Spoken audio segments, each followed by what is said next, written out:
The day after Christmas is usually peaceful, quiet, slow, almost healing after all the chaos of the holidays. But for me and my girlfriend, Melody, that Boxing Day turned into something we'll never forget. What began as an ordinary winter morning in Toronto became a nightmare that changed the way I look at Neighbours forever. Before I tell you what happened, make sure you subscribe and turn on notifications if you love true horror stories that blur the line between ordinary life and pure terror. Because this story is 100% real. It was December 26th, a cold and lazy morning in our small, semi-detached home in Etobicoke. The streets were silent, the kind of silence only winter can bring. Melody and I planned to spend the day cleaning up, recycling, laundry, maybe stopping for coffee after. Our neighbor Greg lived next door. He had been around for a couple of years, a quiet guy, not friendly, but not exactly rude either. But lately, something about him felt different. After losing his job in November, Greg began drinking heavily. I'd see him on his porch late at night, sitting in the cold, mumbling to himself between swigs of cheap liquor. At first, I brushed it off. Everyone deals with stress differently, I thought. I didn't know how wrong I was. That morning, when I went out to leave for the hardware store, I found Greg's garbage and recycling bins blocking our shared driveway. They were overflowing, empty beer cans, liquor bottles, boxers piled high, the smell of stale alcohol in the freezing air. I sighed and reached to move them aside. But that single motion changed everything. Greg stormed out of his front door, his face red and his eyes glassy, the unmistakable smell of booze coming off him. "Don't touch my things," he yelled, his voice raw and violent. I tried to keep calm, explaining I just needed to move my car, but he kept shouting, accusing me of thinking I was better than him. Then, just as suddenly, he turned and went back inside, didn't even bother to close the door behind him. I stood there for a few moments, shaken but mostly annoyed. I moved the bins, walked to my car, and told myself to just forget it. But as I leaned over to adjust the back seat, I caught a glimpse of him again in my peripheral vision. He was walking toward me, stiff, slow, determined. His left hand was hidden beneath his shirt. I could tell immediately that something was wrong, his expression empty, almost mechanical. Then, in the calmest voice I'd ever heard him use, Greg said, "I told you not to touch my things." Before I could respond, he revealed what he was hiding: a handgun. My heart stopped. For one frozen second, I just stared, disbelieving. Then instincts took over.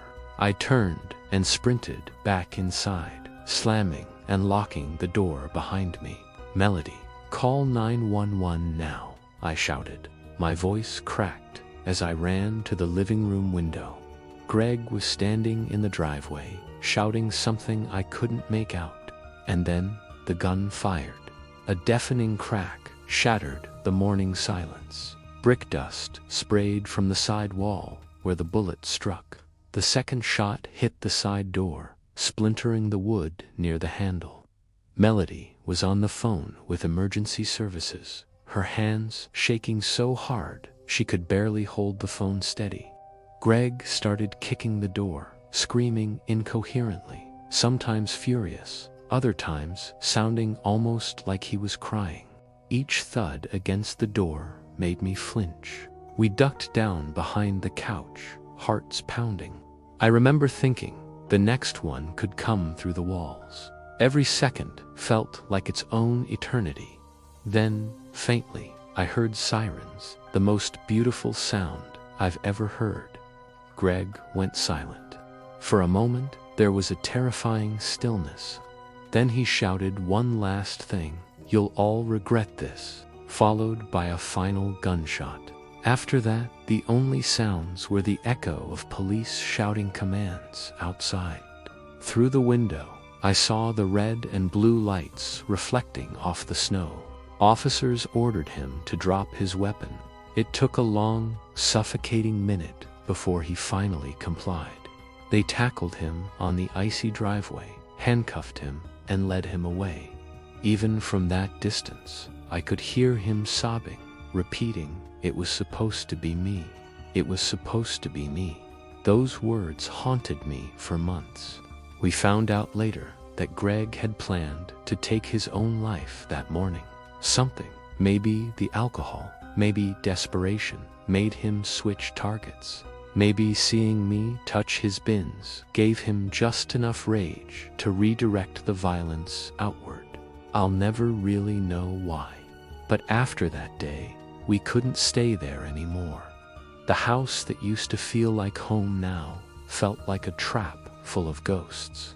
We moved out 3 months later, leaving behind everything that reminded us of him.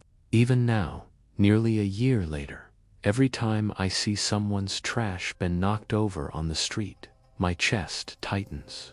My brain flashes back to that morning, to the sound of ice crunching under Greg's boots, and the look in his eyes, hollow and broken. What terrifies me most isn't the gun or the shouting. It's realizing how close the darkness really is, how ordinary it looks until it finally breaks. People imagine horror as something supernatural, ghosts, demons, monsters under the bed.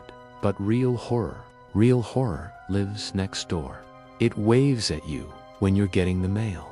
It borrows your tools. It smiles politely in daylight and waits until no one's watching.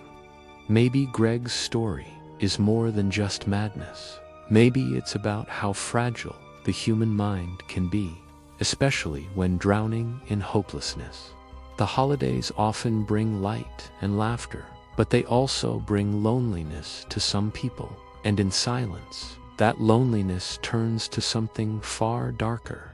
It doesn't excuse what happened, not even close, but it makes you think about how many Gregs might be out there right now, just one setback away from snapping. If this story shook you, take a second to hit the like button. It tells me you want more real-life horror stories like this one, and I want to hear from you. Have you ever had a neighbor who gave you that uneasy feeling, like something about them was off? Tell me in the comments. Your story might just inspire the next episode.